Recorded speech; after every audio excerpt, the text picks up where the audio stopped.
Okay. All right, Daniel, please go ahead, introduce the first candidate that we're gonna be asking questions to. Sure. So good afternoon, everybody. This is the HISPAC candidate forum for seat number 2 of the Palm Beach County School District. And with us today, we have 3 phenomenal candidates that are running for that particular seat. And can you please introduce yourselves? Hi, I'm Virginia Savietto, and I'm running for the school board, District 2. Hi. Thank you, Virginia. This is not the 7 minutes, right? Because we're gonna just. No, this is not part of your 7 minutes. I'm sorry? This is not Savietto. Oh, okay. I know because Alex said that if she could leave, so we maybe could let her speak first. Sure. I just want to get introductions, and then we'll go ahead with each candidate. Go ahead. All right, I'll jump in. My name is David DiCrescenzo. I'm a candidate for the Palm Beach County School Board in District 2. Nice to see you all. Nice to see you. Hello, Alexandria Ayala. All right, perfect. Ms. Ayala, you want to go first? Sure, that'd be great. I appreciate it, as I do have a previous commitment. Apologies for the late schedule, but I'm double booked at the same time, so I didn't want to miss the opportunity to speak to everybody. So thank you for the invitation. Thank you for organizing the forum today. I think it's great.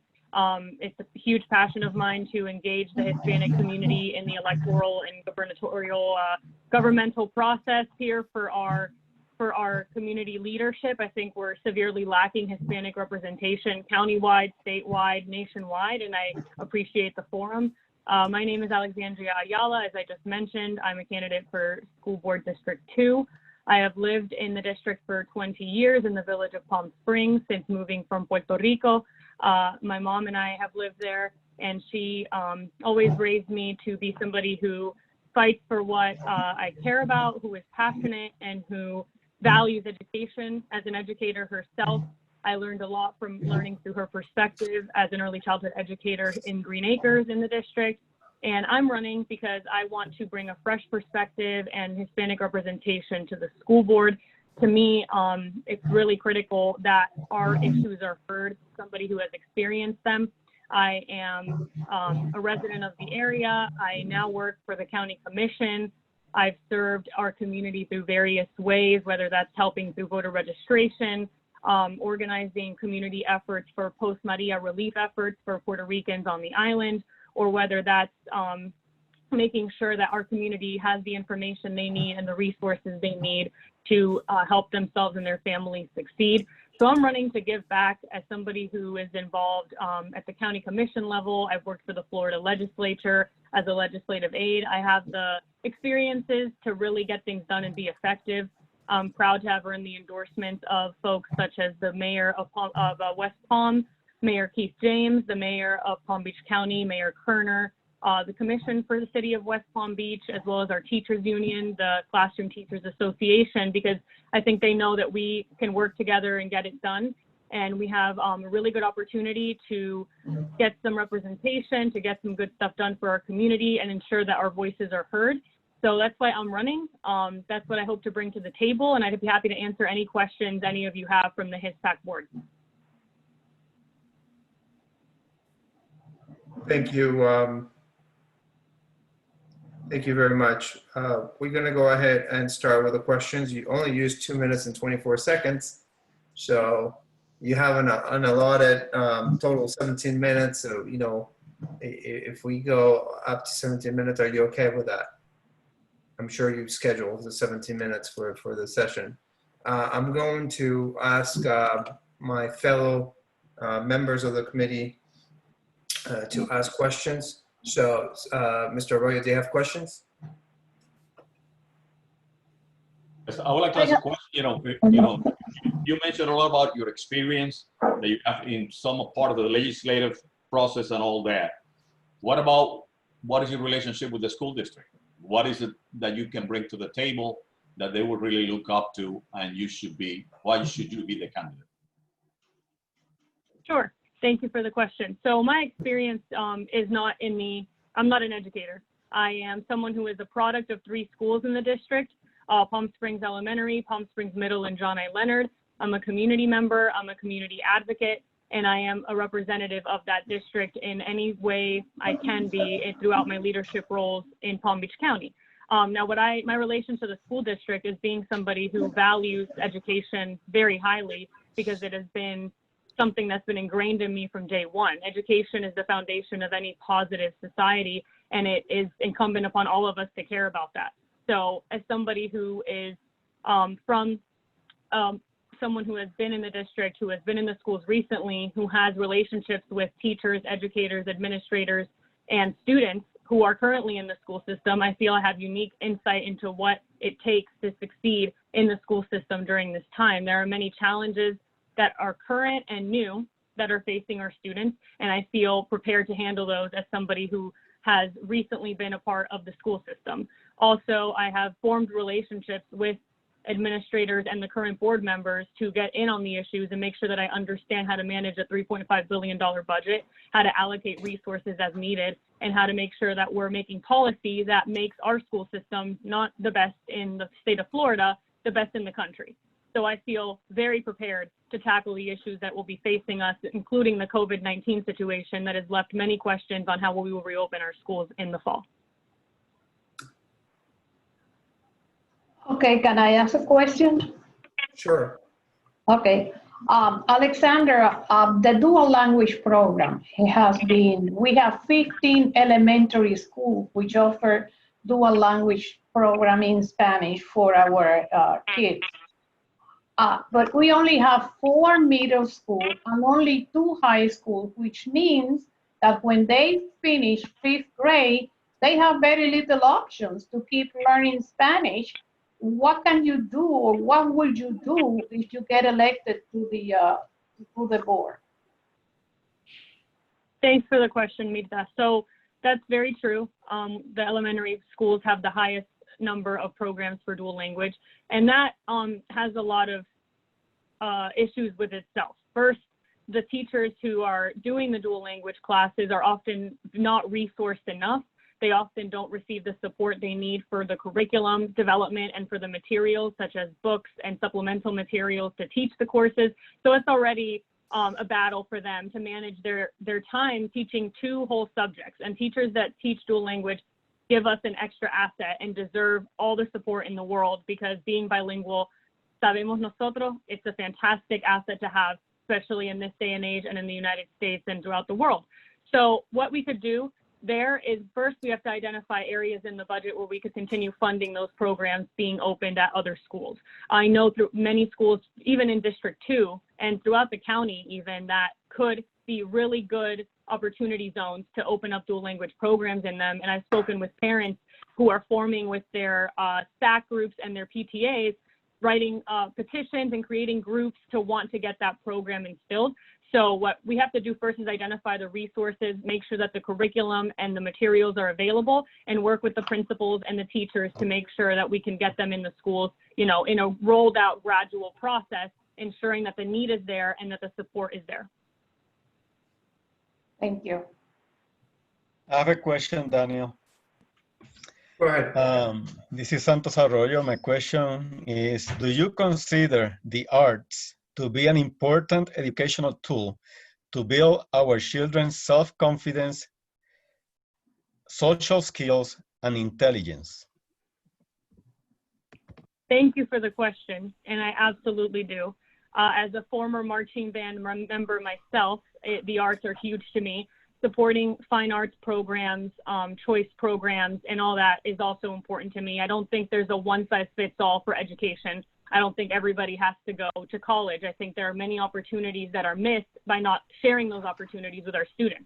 But in terms of fine arts, I think for me, it did so much. It improves your development. It improves your well-roundedness. It teaches you discipline. It gives you lifelong friendships, and it makes a huge difference in a child's education and in a child's life and in the path of what you're able to achieve.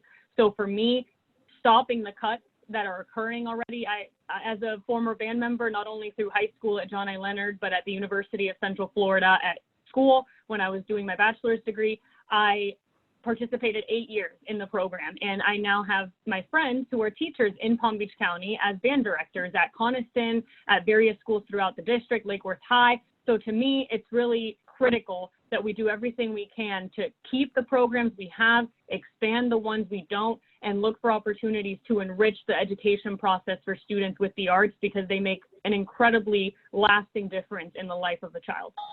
And talking about expanding, you know, that education, if elected to the board, will you be willing and interested in exploring artistic and cultural programs, opportunities with organizations such as Fiesta de Pueblo Inc. that could help to create access to arts education for our children?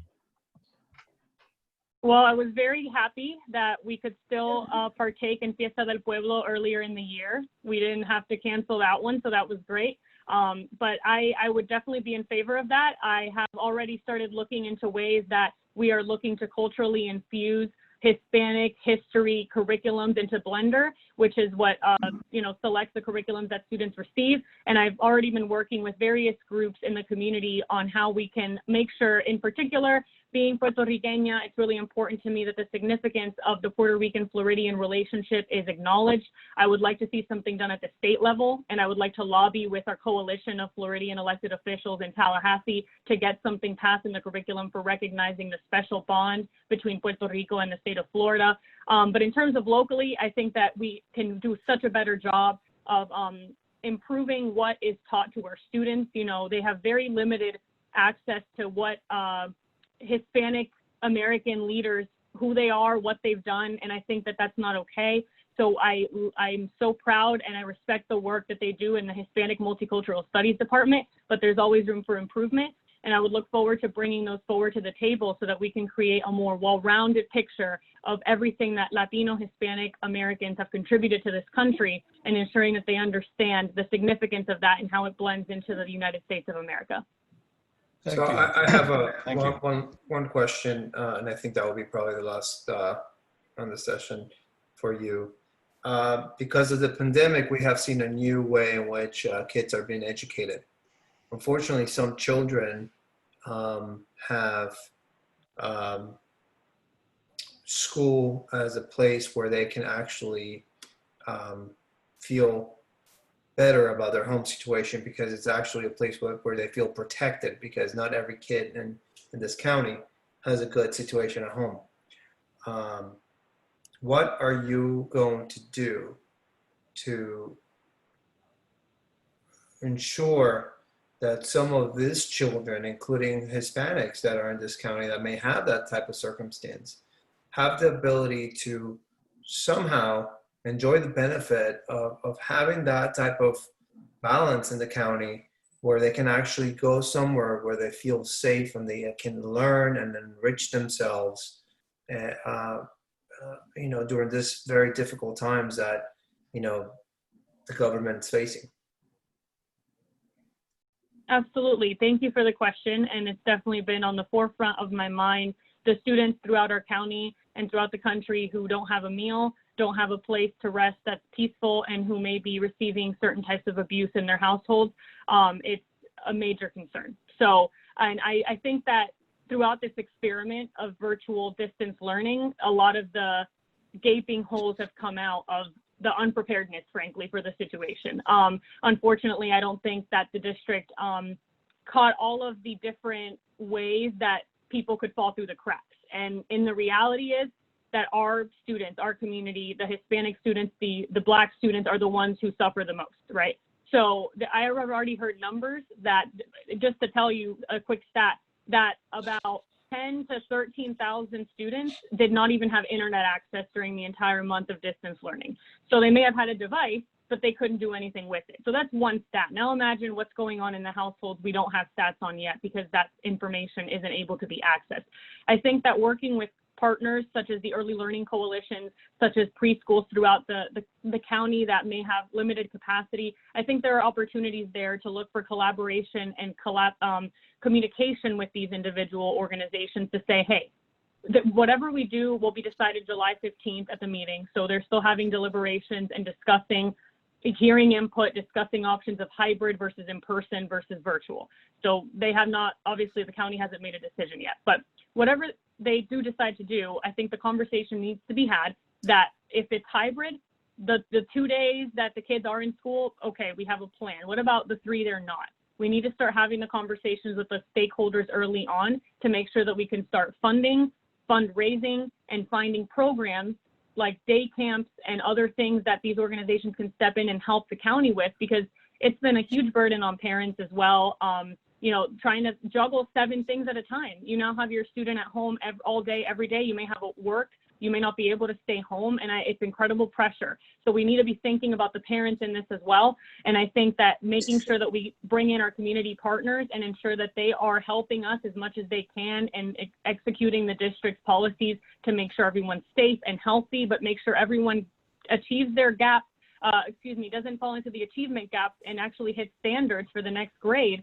We need to have those conversations with them and encourage them to offer services such as the childcare that the Early Learning Coalition did for healthcare workers, first responders, such as the drive that the Education Foundation put together for devices and for supplies. I think stuff like that is incredible. And I think the more the district can go outside of themselves, they can't do it alone. It takes a community and it takes a village. So I would look forward to having those conversations and finding efficiencies and new ways to solve problems that arise throughout the COVID situation. All right, thank you very much. Thank you for your participation. Daniel, I have a question. Thank you. If I could, please. Sure, Sam. You have a list of endorsements, and I congratulate you on those endorsements that you're getting. But my question is, are you getting any support from the current boards that are on the school board now? Are you getting any endorsements from them? We're still in communications about that. Obviously, it's a lot easier for a member of the board who is leaving to endorse publicly than those who are still members of the board. They have had a pattern of staying out of stuff because in the past it's gone a little bit wrong where they'll endorse the person who doesn't win and they don't want to create conflict with their future colleagues possibly. So I don't have a school board endorsement, but I can tell you that I have the support behind the scenes of all of them that I've spoken to. So, and a public endorsement is a little different than support, but I'll take it either way. And I've been really happy to have the conversations with them and to start building those relationships. Thank you. Thank you for the question. Thank you, and that concludes part of this session for you. I appreciate your attendance. Thank you, everybody, for your time. Que pasen buenas tardes, and we'll talk soon. Thank you. Thank you. Buenas tardes. Best of luck to the other candidates. Thank you. All right. So, and there are 2, Virginia and Daniel. I can go last if you don't mind. All right, Okay. Mr. DiCrescenzo, you want to go? Sure, absolutely. All right, let me start the timer. Okay. 1, 2, and go. Well, first of all, I want to thank everybody for taking the time out to arrange this meeting. I want to thank the other candidates and everybody on the panel. My name is David DiCrescenzo. I was born and raised in the Boston area, and I relocated to Florida in 2003, mostly to escape the harsh New England winters. Many people have asked me why I decided to enter the race for the school board, and there's a lot of reasons. First and foremost of those, I am very concerned about the safety of our children, and I believe that job number 1 is to keep them safe from the moment they climb on that bus in the morning or are dropped off by a parent or guardian until the moment they return home at the end of the day. Students and their parents should never have to worry about being left on a bus, bullied, intimidated, or abused in any manner by other students or school staff. And likewise, no teacher or member of the school staff should ever have to worry about abuse either. Like most Americans, I'm tired of watching the indoctrination of our children as liberal educators teach them what to think instead of how to think. They need to learn to use essential building blocks like real math, reading time-tested literature, instead of some of the vulgar trash that is now becoming required reading across America. They need to be taught proper grammar, the real history of America and the world, They need to be taught cursive writing again, and many other important concepts that were taught not that long ago. We have entire generations of children and young adults who can't make change from a cash register, and who don't understand basic decency. And they also don't value life in a lot of cases. I remember when I was in school so many years ago, things like wood shop, metal fabrication, home economics, and basic living skills were a normal part of the education and curriculum. We need to teach kids basic survival skills, such as how to balance a checkbook and manage finances. I'm tired of the disrespect for our Constitution, our culture, our flag, our national anthem, national pride, and the lack of respect for law enforcement and military that is reaching new heights. Something was brought to my attention very recently concerning children who are in therapy. They are removed from class for this purpose, instead of conducting therapy after classes or on weekends. This is an important issue, I think, because it puts a stigma on the children when they're called out of the room for that, not to mention that I think it could very likely be a violation of the HIPAA Act. It also disrupts classroom activities, which creates a less than focused learning environment for the other students. In short, there are lots of issues, and we have allowed the system to become broken. We have a lot of work to do, so I decided to stop sitting by idly and get involved with the system. And I plan on tackling each situation that comes up head on and institute real solutions. I will admit right here and now that I don't have all of the answers. And there are no doubt some questions that I'm not aware of. And we do have a rich diversity of cultures that need to be considered at all times. However, I have assembled a great advisory board made up of educators and business leaders to assist me with the challenges that are sure to arise. Some of that board, some of those members includes people that I'm sure you may know. Pastor David Donnelly of the Green Acres Christian Academy, Kamal Fareg, who was a former board member of the King's Academy, Dr. Allison Rampersad, who was an assistant professor at Lynn University, and there are more.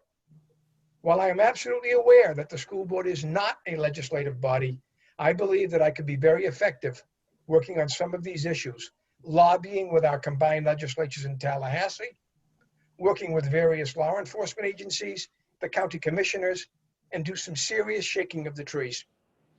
On a personal level, I am the proud father of one grown son who has and continues to find success with the Massachusetts Army National Guard, currently holding the rank of Major, as well as the Massachusetts State Police, and who has blessed me with two beautiful grandchildren.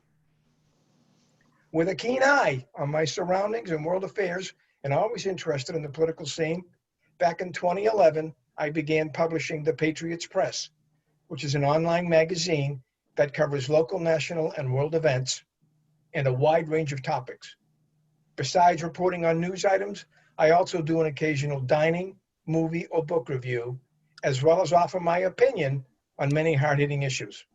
Never afraid to speak my mind, I have made as many friends as foes, both of which agree that while I don't pull any punches, I'm always fair and do my best to expose all sides of a debate. I have also had the opportunity to moderate numerous political debates and forums locally, as well as around the state of Florida. We live in dangerous times, my friends, and have witnessed too many tragic events in schools at the hands of maniacs who don't value life. We protect our children, politicians, and money with armed men, yet we attempt to protect our most precious asset, which is our children, with $10 signs that time and time again has shown not to work. It is high time to turn the educational ship around and for America to once again become a leader in the academic world. Change has to start somewhere, and my plan is to make the Palm Beach County School Board the model for the state of Florida and ultimately the entire nation. I can't thank you again enough for listening to what I've had to say. My name is David DiCrescenzo. I'm a candidate for Palm Beach County School Board in District 2, and I'm open to whatever questions you may have. Thank you, Mr. DiCrescenzo. I'm going to start with Mirta. Do you have any questions? Yes. Each one of you that are running for the district will be facing with the new numbers from the 2020 census, which the Hispanic community is going to explode, especially in Palm Beach County. What message can you tell all the Hispanic parents of the district if you ever get elected? How would you be able to help those kids to achieve and to succeed in life and in school? Thank you for the question. I guess the best answer I can give you for that is that we, as I said earlier, we have a rich diversity of cultures in this county and in the state. As far as the Hispanic population, it is huge. It's huge in this district, it's huge in the county. I would express to the parents, guardians, and whomever, and the students of Hispanic backgrounds, that we have welcomed them with open arms. Whatever it's going to take, whether it takes additional ESL type stuff or it takes additional teachers to work with them, whatever it's going to be, we have a huge budget. Now, I'm not sure every single dollar is spent, but I know that when we have a problem in any area, especially if it's a group of people like Hispanic children that are not getting the full benefit of the school system, dollars can be rearranged. Things can be done. I'm not sure what all those things are, but I'm certainly in this to find out and to fight for every single student, Hispanic or otherwise, in the entire school system.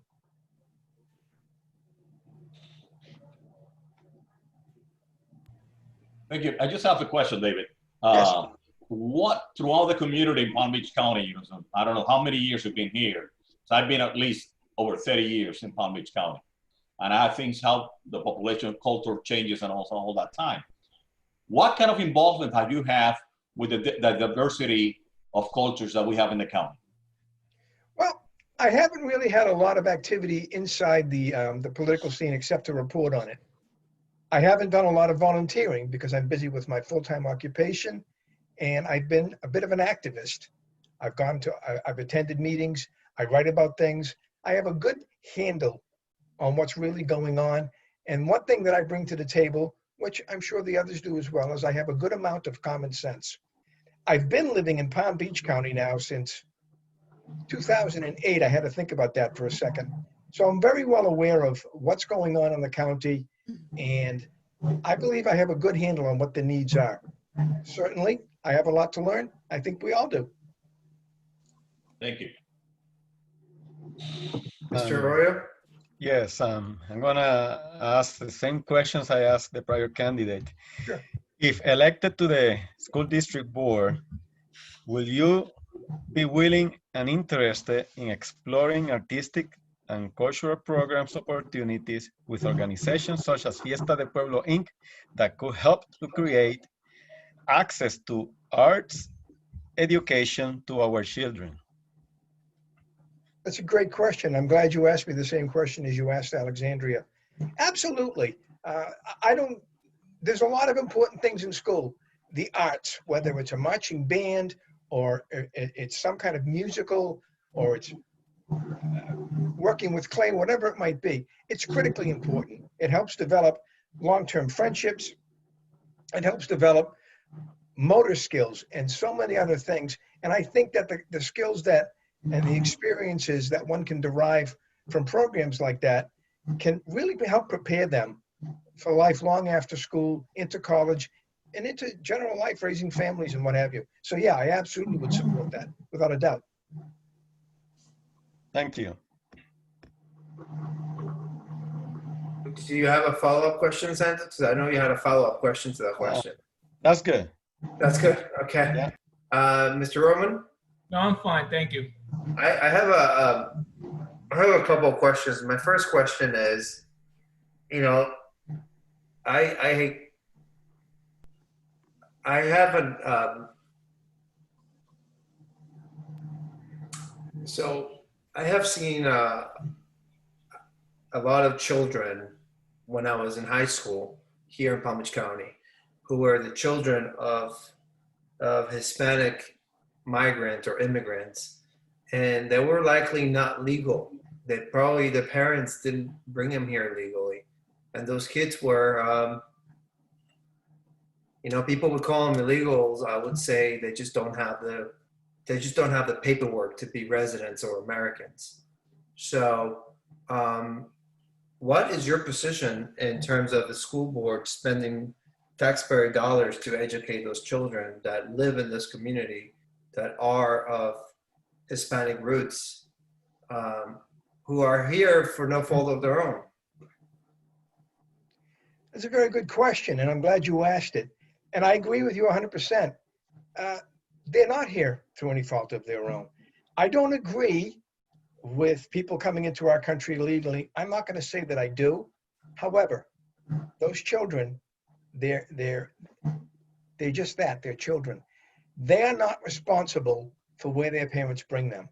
While they are here, they need to be treated like everybody else.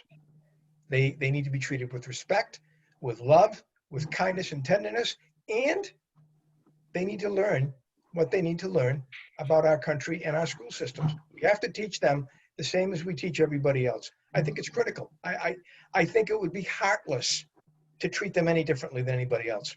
I think it is heartless when I hear about it and I see it happening. It's not good. It's not good at all. Okay.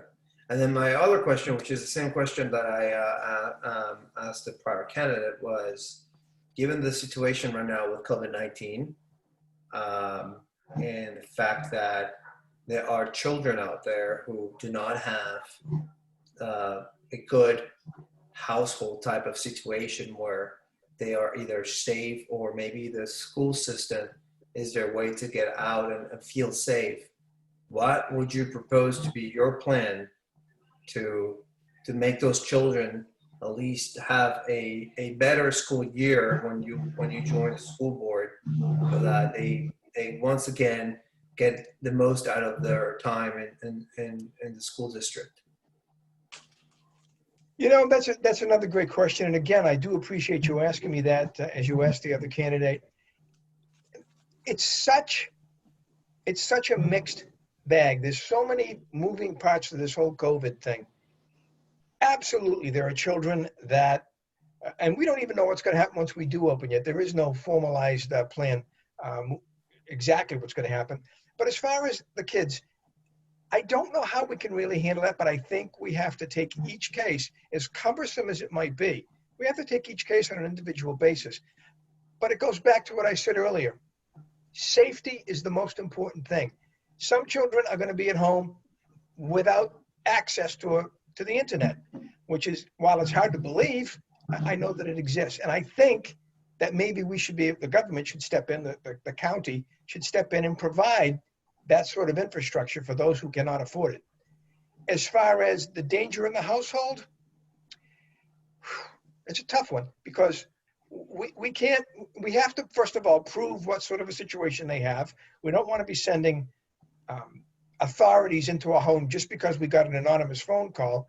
I'm not saying those things are always bad, but sometimes, and I think we can all agree, there are people that are not very nice out there, and they'll make a phone call just because they don't like that neighbor, and the next thing you know, that neighbor's got a bad name, where in fact the child was not in any kind of danger. There's another side of the issue, though, that I don't hear a lot of people talking about. It is definitely, as Alexandria said, it can be very strenuous on a lot of finances and things like that for parents who need to be working. But there's another side of that, too. There are some parents that aren't equipped to be teaching, to be homeschooling their children with all the things that they need to be learning about. There are some things they are absolutely equipped to. Whatever faith system a parent wants to teach their children, that should be left at home, and they should be free to do that. However, when it comes to things like reading and writing and mathematics and history and geography, some parents, they just, whether they have a lack of education themselves or whatever, they're just not equipped. But I really do think that we have to always look at the safety above and beyond anything else. And I hope that answers your question sufficiently. It does. Is there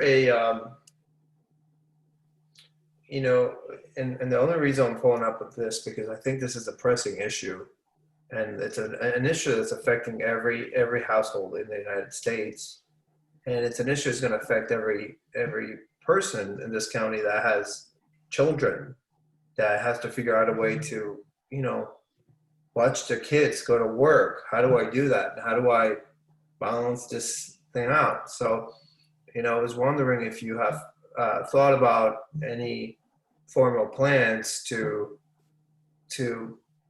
perhaps get those children that are in the most needy situation and whose both parents work to school, and sort of kind of figure out who needs it the most at this point, who needs to be in school the most, and which parents can actually do it from home because one of them stays at home.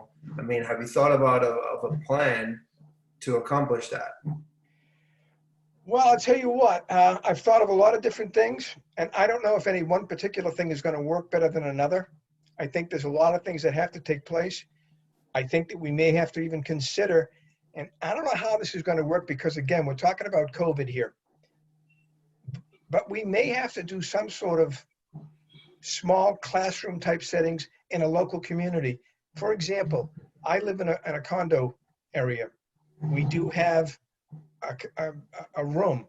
Right now it's closed, but I think during the school system, when the school year, when it reopens, maybe we can utilize some of those community centers for smaller groups of kids, maybe several times a day or something like that, keeping in mind the social distancing and all of that stuff. It's not an easy answer. And I wish I could come up with a you know, a one size fits all, but there's no magic bullet to this. This is going to be something I think we're going to have to do a lot of trial and error on.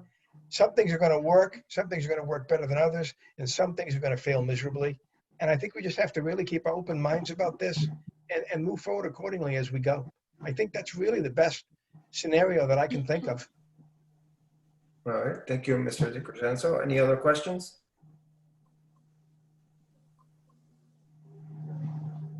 No? Okay, well, thank you very much, Mr. DiCrescenzo. That concludes the part of the forum for you. We really appreciate your attendance. Oh, you're very welcome. May I stay on for the rest, or should I? You can stay if you like. You're welcome to stay. If you don't mind, I think I will. I'm going to leave my desk for just a moment, and I'll be right back. All right. All right, we're going to start with our last candidate, which is Ms. Virginia Savietto. And are you ready? Yes.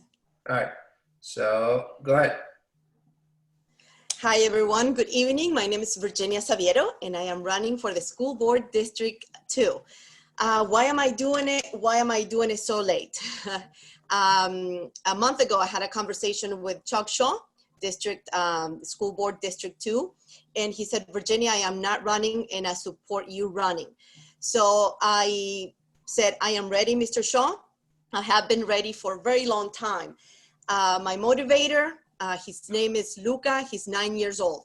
I am a mother, but I'm also a working mother, which makes it a big difference. My son goes to public school. He goes to Pine Jog Elementary, and it's in District 2. I'm a certified teacher, and this is where my life changed. I taught ESOL to young adults, 18, 19, 20 years old in Lake Worth High. That's where I went to high school. And that changed my life. I taught them English to prepare them for the GED. I taught them English so they could go to trade school. And I saw the need within the community. And I said, you know what? I need to get involved. That was 17 years ago. And I have been in the community working since then. I have lived in District 2 for 32 years. I work in District 2 with Commissioner Greg Wise. That's District 2 for the commission. So District 2 for the commission and District 2 for the school board overlap. Needless to say, my ties in the community are very deep. I have worked for the county previous to working for Palm Beach County Commissioner Greg Wise for 13 years. I worked for public affairs. I have amazing relationships with with all of them actually, with all the departments like youth services, criminal justice, the Office of Small Business, public safety, public affairs, of course, parks and recreation, the libraries, water utilities, name it, all of them, they have all come through my desk at one point or another. And I'm an adjunct professor with a college. I teach design, so Mr. Santos Arroyos, for you and your question about art, you have to think outside the box. It doesn't matter in which field you work, because even you, Mr. Lustig, being an attorney, you have to be very creative when you come and have to defend your clients. I'm very proud of the work that I've done. Again, for 32 years, I've been living in this district, and 17 I have been working. But truly, and let me see if I can talk without crying, because this past 2.5 months with virtual learning, I've lived it. I'm the only candidate that can say I have lived virtual learning with a COVID, with computers not working, with the iReady, which is a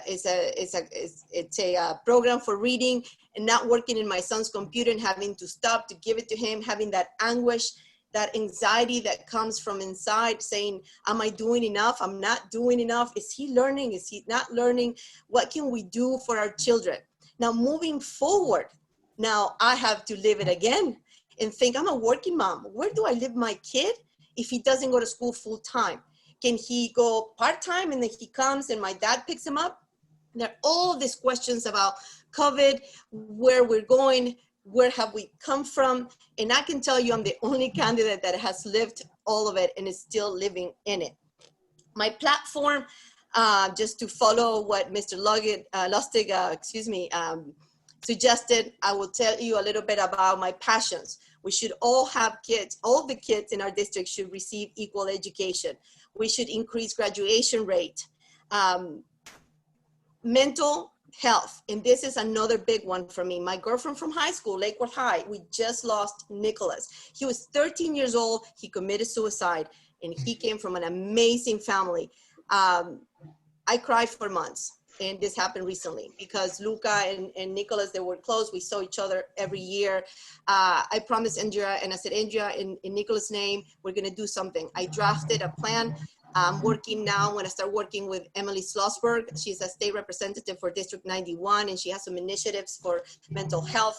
I showed my strategy. My background is in creative strategies. I showed my strategy also to Diana Stanley from the Lord's Place to move forward with something that we can do something about it, not just talk about mental health.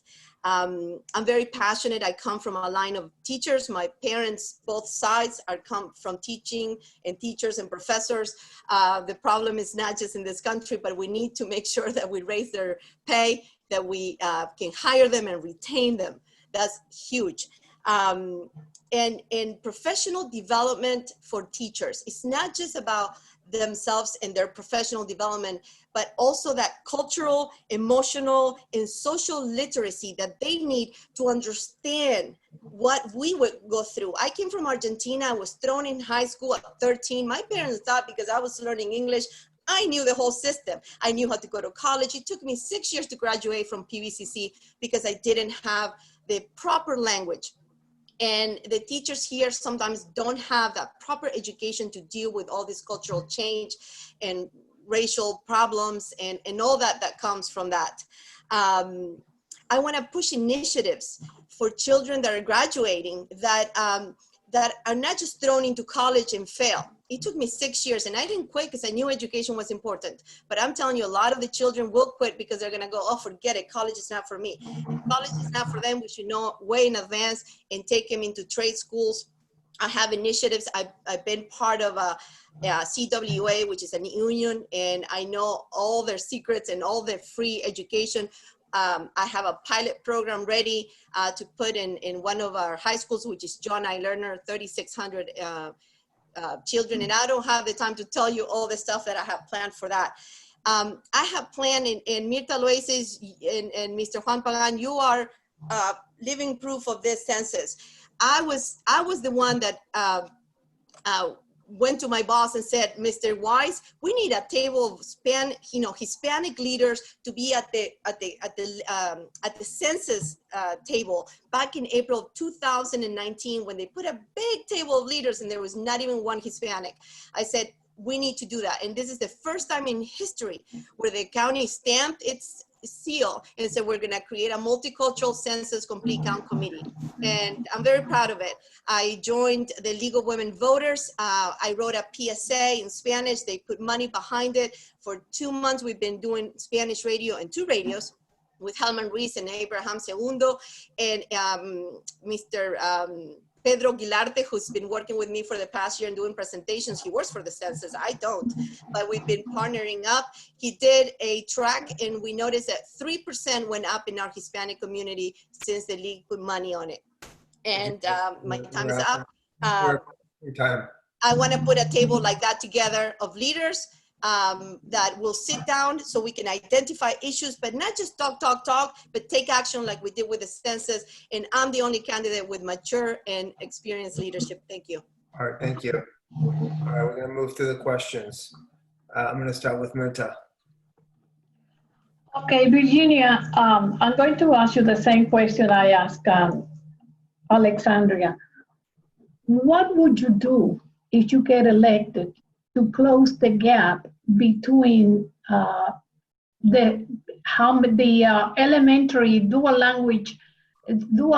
Spanish language programs on elementary and the lack of those programs in the middle and the high school?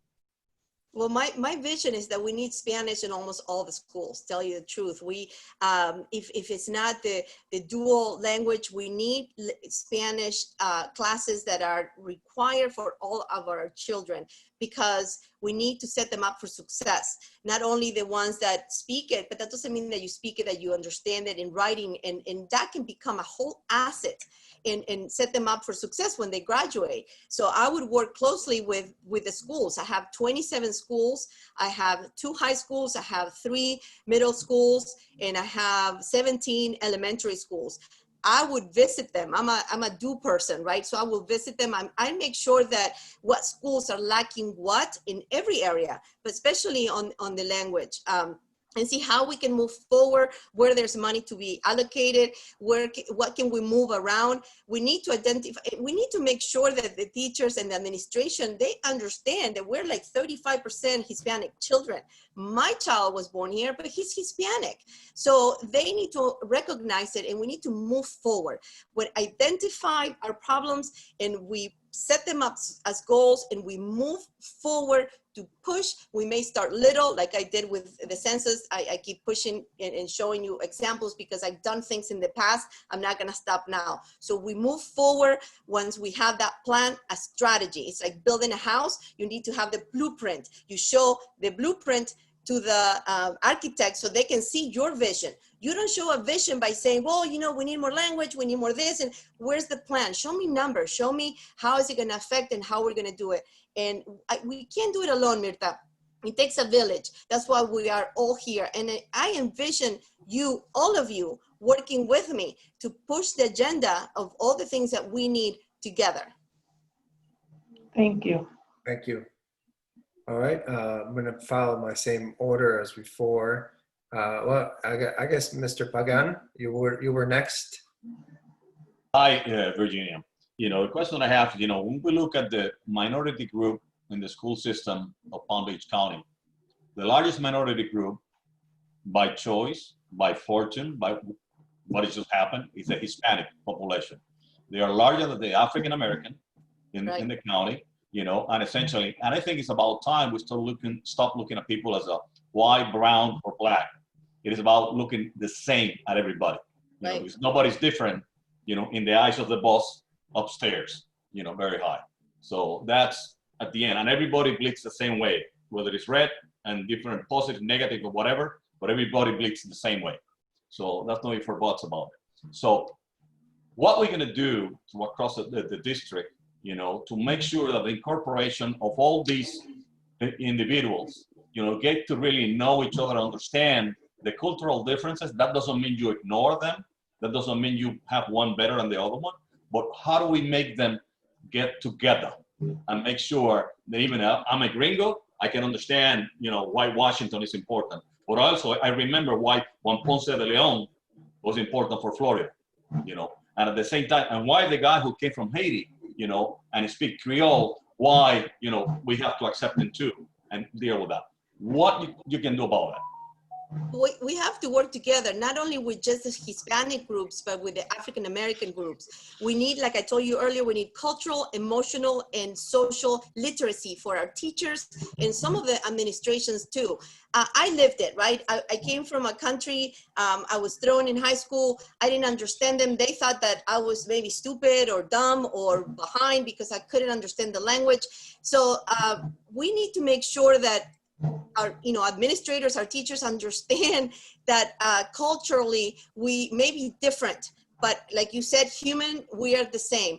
We need to push for equality and equity in all the schools, but we need to make sure that this conversation starts here. We need to make sure that we have more teachers that represent the people that we're teaching, that speak the language, the teachers, and then the children can say, wow, yeah, if she did it, look, I have a teacher that is like me.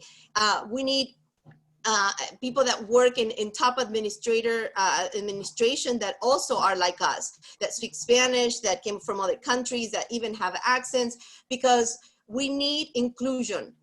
35% of our children are the majority. We're a minority that is a majority. So we need to make sure the conversation, and we're there, we're persistent, and we're pushing for things that will benefit our community, but together all the time with a goal. Okay, by when? If not, goals are dreams if we don't have dates on it. And I'm very big on doing things with a purpose. So if we're gonna get together with the entire group, but we need to bring our community together, draft a plan, draft an idea, draft what exact steps we want to take. So then we take those and we say, this is what we would want, and we work together towards our goals that we already put together and drafted. So we looked organized, and we know that what we want and how we're going to allocate it and where. And that looks organized, and they're going to be impressed. Thank you. Daniel, I have a question, if I could. Yeah, basically the same question that I asked Ms. Ayala. Even though it's, it's a political position, I think it's very important to working as a team. Is there anyone in the school board supporting you, in the present school board, that is supporting your candidacy? Fortunately, I do have the support of Mr. Chuck Shaw, who's the gentleman who's leaving District 2. He called me, as I said, and he said, I support you, and those were his words. I have been in contact with Mr. Barbieri, which I admire tremendously. Dr. Deborah Robinson, I just talked to her recently, amazing. She has great ideas of integration, and Karen Brill. I'm very proud to say that those four members, of course, I talked to Erica Whitfield, amazing. But those, they're not gonna come and endorse, but I have the word support. Thank you. Okay. And I'm going to ask you same question I asked before concerning COVID-19 and whether or not you have a plan, you devised or thought of a plan when you get into the district to ensure that children who are in homes where they may be at a disadvantage from other kids in our community, that they have a safe place to go and are able to actually go to school during this time period, so that they can actually have that ability to feel safe, because some of them may feel that school is a safe place for them to be. And I think that will have an effect, a tremendous effect on the Hispanic and some Hispanic population. And the second question I asked was about parents that work, and you talked about it during your introduction. So I'd like to know what your plan is to change your experience for everybody else. So the first question is, it's heartbreaking. There are kids in schools, John I. Learner, that they don't want to log in because they feel embarrassed by their surroundings. There's more than 1 or 2 families that live in their home. So some of the teachers, kind of gave up and said, okay, the homework is due by Friday. You don't have to show me your face in the computer. A lot of things going on. I was working with the Guatemala Mayan Center for the census and other things. And 40% of their population didn't have a Chrome computer or didn't have access to internet. Very sad. So I'm a person that thinks and believes in hands-on. How do we know? It's impossible to know over here if you sit at a dais and don't do anything. But when you're involved in the community, when you do your rounds into schools, when you know who your trusting partners, your trusted voices are the pastors, are the organizations that give services to our people in our schools. And they come and say to you, look, Virginia, these are the people, these are the schools, these are the groups that are having problems. We need to reach out to them because these people are very embarrassed. The Hispanic community, they don't like to go and say, oh, I have a problem, I need it. But we need to find a way that we can reach to them without them feeling like, oh, they know I'm poor or they know I need something. It takes a village, and I will pledge that I will be working hands-on to make sure that we spot, at least, like I said, I have 22 schools that I will work hard in my schools and with other schools if I'm called, and pull my other board member to say, look, we need to be hands-on to make sure that this is happening and where it's happening. Now with the other one, with being a parent, what would I do? It's very, that anguish that I have, it's just, I don't even know how to put it in paper or even express it. How do we go back to work? Do I leave Luca with my dad or have him pick him up from school and then maybe give him something? What do? Do I send him somewhere and then maybe he give it to me and then I give it to my dad? I don't know.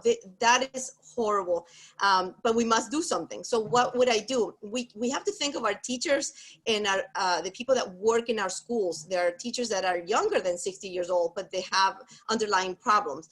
So we have to put them in a place that we don't risk them. We've been talking with one of the other board members.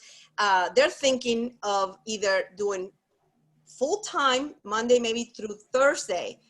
And another choice is all virtual.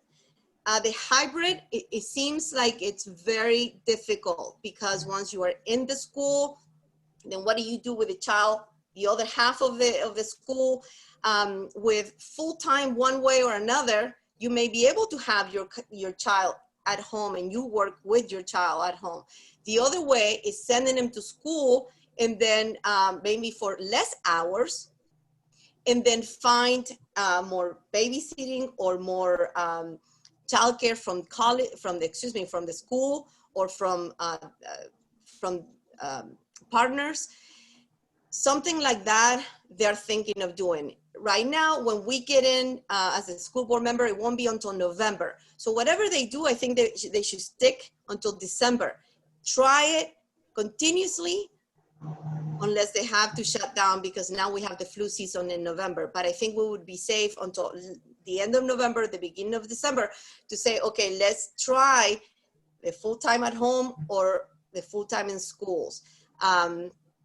I'm not sure, for what I hear, that they're going for the hybrid, but the school board members right now are very, very disoriented because the parents are not, out of the 66,000 surveys, I took one, I bet Daniel, you did one too, they can't tell. They can't tell right now. So it'll be a surprise on July 15th when we know what they're gonna do. Now from December on, I'll be on the school board, then it'll be different. But we need to know, look, we had 10,000 cases of COVID in one day. So I thought maybe last month, oh, let's go back to school. But then now we should maybe not go back to school. We need to monitor all the cases every day until July, until August. And then be prepared to be flexible, to say, we're not starting.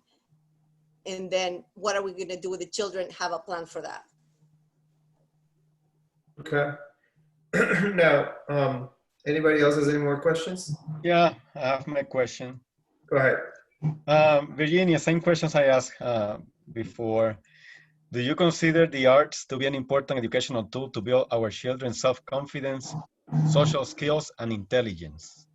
I do. I do. I used to look forward to my art class in my art club. My first bachelor's, like I said, was in graphic design. And it's not just great for social skills. It teaches you how to think outside the box. It teaches you to think on the abstract, on the busy part, and that's for art. Music does the same thing, right? It lifts you up to a place, not only for intelligence, but you know what? I used to look forward to that class. It was like my runaway class from math. I didn't care for math. I had good grades, but I didn't like it. So it was like my reward going to my art class. And a lot of children have that, that music. My best friend, she was in choir, so she looked forward to hers. So I would never try to get rid of it or cut it, because we need it. And I teach design at the college, so I'm so much for the arts.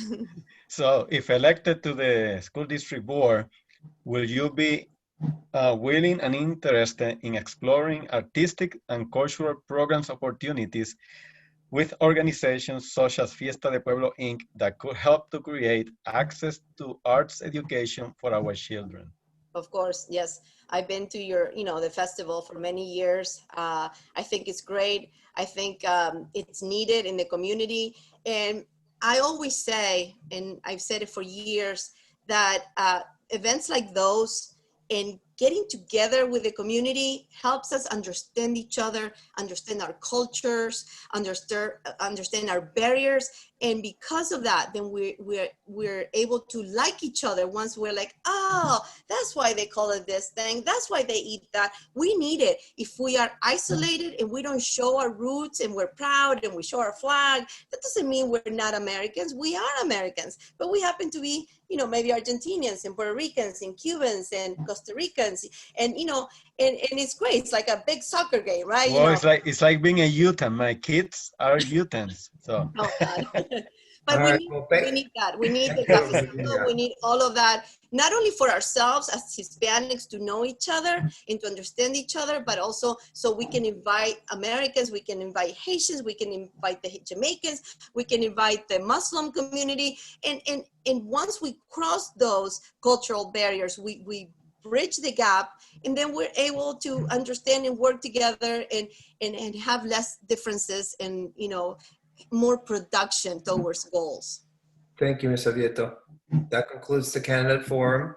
We really appreciate your participation, your input, and your answers to both of you, Ms. Savietto and Mr. DiCrescenzo. Thank you so much for the opportunity. Thank you. Alexa's not here anymore, but she's also thanked as well, Alexandra. But we really appreciate it. Thank you very much. Thank you for the opportunity. Thank you again, and have a beautiful evening. Thank you. Thank you. Thank you, everyone. Thank you for Thanks your once time. again, everybody. Have a great Appreciate evening. it. Stay Thank you, safe and David. well. Ciao, ciao. Thank Buenas you. noches. Bye. We will remain Buenas alone. noches. The committee's staying on, right? Yes. The committee's not going anywhere. Yes. Thank you. Good night. Bye. Thank you. Good night. Bye. Bye.